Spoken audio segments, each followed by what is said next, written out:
దేశవ్యాప్తంగా మరోసారి petrol diesel ధరలు పెరగడంతో సామాన్య ప్రజలు బెబ్బెలెత్తిపోతున్నారు. 10 రోజుల్లోనే 3 సార్లు ధరలు పెరగడంతో కూడా ఒక్కసారిగా సామాన్య ప్రజలు తమ యొక్క వాహనాలు తీసుకొని బయటికి వెళ్లాలంటే కూడా భయపడిపోతున్నటువంటి పరిస్థితులు ఏర్పడినాయి.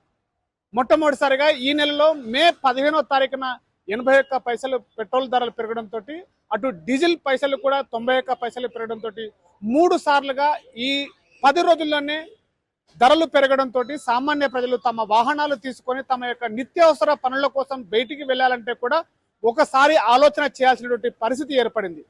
అటు దేశ పరిస్థితుల్లో మార్పులు, ఇటు డీజిల్ ధరలు పెరగడంతో సామాన్య ప్రజలు ఇక్కట్లు పడుతూ తమ యొక్క వాహనాలను పెట్రోల్ డీజిల్ పోయించుకోవాలంటే కూడా ఆలోచన చేయాల్సినటువంటి పరిస్థితి ఉంది.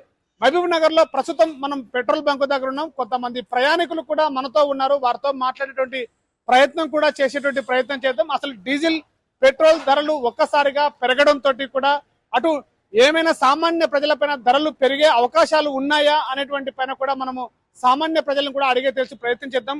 సార్, ఎట్లా చూస్తారు? ఒక్కసారిగా 3 సార్లు పెట్రోల్ ధరలు పెరిగాయి. సామాన్య ప్రజలు కూడా చాలా ఇబ్బందులు పడుతున్నారు. ఎట్లా చూస్తారు ఈ పెట్రోల్ డీజిల్ ధరలని? ఒకటి, కేంద్ర ప్రభుత్వం ప్రజలకు మంచి రోజులు వస్తున్నాయి, దేశం వెలిగిపోతుందనే మాటలు తప్ప ఆచరణలో శూన్యం ఉంది. మొన్న 5 రాష్ట్రాల ఎన్నికలు అయిపోయిన తర్వాత 5 రాష్ట్రాల ఎన్నికల సందర్భంగా మేము ఎలాంటి ధరలు పెంచము, ఏ ఒక్క పెట్రోల్ కానీ డీజిల్ కానీ చమురు ధరలు అసలే పెంచమని చెప్పినటువంటి మోడీ గారు 5 రాష్ట్రాల ఎన్నికలు అయిపోయి రిజల్ట్ రాకముందే ఈ ధరలు పెరుగుతూ ఉన్నాయి. పెట్రోల్ ధర ఒకేసారి ₹2 చిల్లర, డీజిల్ ₹1.65 మొదటిసారి పెంచిండ్రు. 15 రోజుల్లోనే అంటే 2 సార్లు గతంలో పెంచారు. మళ్ళీ వాళ్ళ శుక్రవారం అర్ధరాత్రి రూపాయి పెట్రోల్ పైన, రూపాయి డీజిల్ పైన పెంచడం అంటే అన్ని రకాల వస్తువులు, సామాన్య మానవుడు వాడేటువంటి ప్రతి వస్తువు ధర పెరుగుతూ ఉంది. రవాణా ఛార్జీలు పెరుగుతాయి, బస్ ఛార్జీలు పెరుగుతాయి, అట్లాగే ఆటో ఛార్జీలు పెరుగుతాయి. మొత్తం అంటే సమాజంలో వాడేటువంటి ప్రతి వస్తువు ధర పెరిగే రకంగా ఈరోజు ప్రభుత్వం ఇట్లాంటి చర్యలకు పాల్పడతా ఉంది.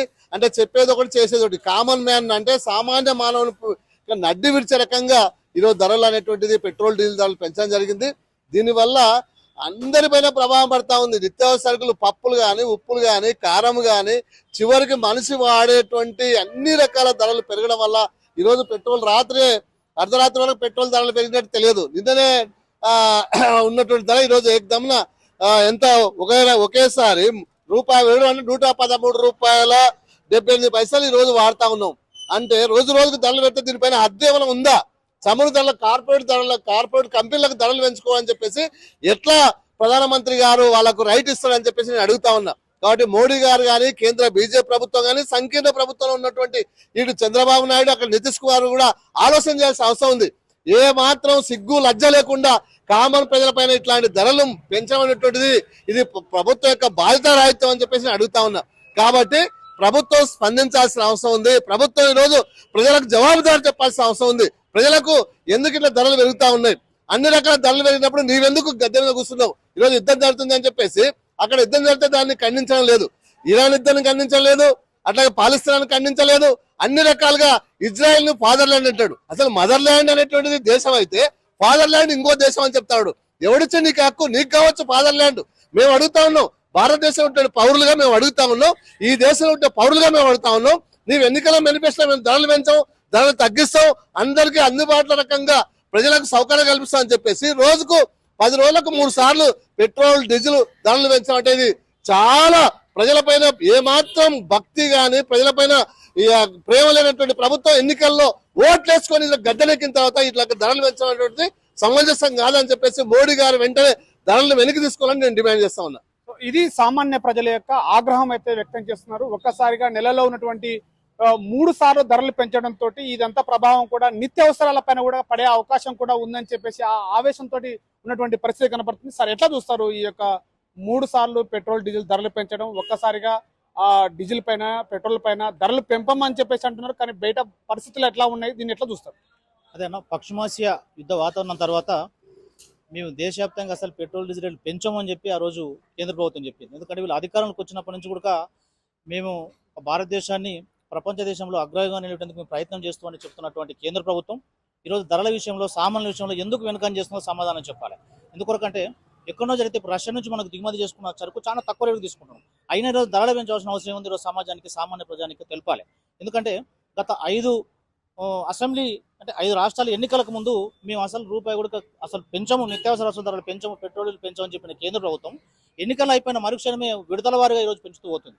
ఇది ఎంతవరకు దాపుస్తుంది కూడా ఇప్పటి కూడా ఇంకా అనుమానంగానే ఉంది. కాబట్టి మేము ఒకటే రిక్వెస్ట్ చేస్తున్నాం, కేంద్ర ప్రభుత్వం మీరు ఏదైతే భారతదేశం వెలిగిపోతుంది అన్న ఈరోజు అంటే అటువంటి స్లోగన్తో ఈరోజు ముందుకెళ్ళి సామాన్య ప్రజలు నడ్డి విడిచేటట్లుగా ఈరోజు మీరు చేస్తున్న కార్యక్రమం కాబట్టి మేము ఖచ్చితంగా ఇటువంటి కార్యక్రమాలను కేంద్ర ప్రభుత్వం వెంబడే ఇంకా ఈ పశ్చిమాసి ఉద్యమం ముగిసినట్లు కనిపిస్తలేదు. కాబట్టి దాని పేరు చెప్పి ఈరోజు మీరు రకరకాలుగా నిత్యం దాన్ని పెంచుకుంటూ పోతూ ఈరోజు సామాన్యునికి ఇబ్బందికరమైన పరిస్థితి ఉంది. దీని ఎఫెక్ట్ మాత్రం ఖచ్చితంగా రైతుల మీద, నిత్యావసర వస్తువుల మీద ప్రభావం పడే అవకాశం ఉంటుంది. కాబట్టి ప్రభుత్వం వెంటనే చర్యలు తీసుకొని దీని మీద ఒక ఫిక్స్ ఆఫ్ రేట్ అన్న ఫిక్స్ చేసి దాన్ని కంటిన్యూగా ఈరోజు సామాన్యులు ఇబ్బంది పడకుండా మాత్రం మేము కోరుతున్నాం. అంటే ఇట్లా నిత్యంగా ధరలు పెరగడంతో సామాన్య ప్రజలు నిత్యావసర సరుకులు, పాలు కావచ్చు, ఇటు కూరగాయలు కావచ్చు, ఇటు నిత్యావసర సరుకుల పైన కూడా ప్రభావం పడే అవకాశం ఉంటుందా సామాన్య ప్రజల పరిస్థితి? ఖచ్చితంగా ఉంటుందన్న. ఎందుకంటే ఇప్పుడు పల్లెటూరు నుంచి పాలు తీసుకొని రావాలి, ట్రాన్స్పోర్టేషన్తోనే సంబంధం దానికి. ఈ రోజు నిత్యావసరాలు అంటే కిరాణా షాప్ కోలన్నా దాంతోనే. ఇప్పుడు రైతులు ఈ రోజు పండిస్తున్నటువంటి పంటల్లో ట్రాక్టర్ అంటే మనం మొదలు వ్యవసాయ పనులు మైదానప్పటి నుంచి కూడా మనకు పెట్రోల్ డీజిల్తో లింక్ ఉన్న దాంట్లో ఉండవు మన భారతదేశం. కాబట్టి ఖచ్చితంగా ఎఫెక్ట్ మాత్రం సామాన్యునికే. దీంట్లో ఓవరాల్గా మాత్రం ఏంటంటే సామాన్యులు మాత్రం ఎక్కువ ఇబ్బంది పడుతున్నారు, మామూలు సామాన్య జనం మాత్రం ఇబ్బంది పడుతున్నారు. కాబట్టి దయచేసి మేము మరొకసారి రిక్వెస్ట్ చేస్తున్నాం కేంద్ర రాష్ట్ర ప్రభుత్వాలకు, మీరు సబ్సిడీ ఇచ్చి కనీసం ధరలు పెంచకుండా ఈరోజు పెట్రోల్ గ్యాస్ను వీటికే ఫిక్స్ అప్ చేసి దాన్ని ముందుకు పోకుండా మాత్రం కోరుకుంటున్నాం. ఇది సామాన్య జనాల యొక్క పరిస్థితి కనబడుతుంది. పెట్రోల్ డీజిల్ ధరలు ఒక్కసారిగా 3 సార్లు 10 రోజుల్లోనే పెంపడంతో కూడా సామాన్య అటు ప్రజలు, నిత్యావసర సరుకులపైన ప్రభావం పడే అవకాశం ఉంది.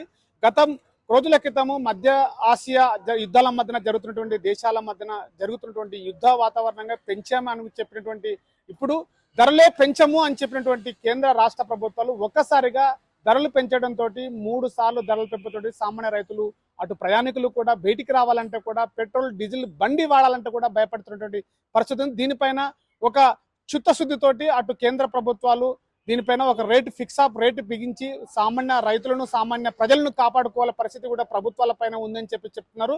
అసలు ధరలు పెంచము అన్నటువంటి ప్రభుత్వాలు ఇప్పుడు ఒక్కసారిగా రాత్రికి రాత్రి ధరలు పెంచితే సామాన్య ప్రజలు నడ్డి విరిచినట్లు అవుతుందని చెప్పేసి కూడా ఆ ప్రజలు ఆవేదన వ్యక్తం చేస్తున్నటువంటి పరిస్థితి.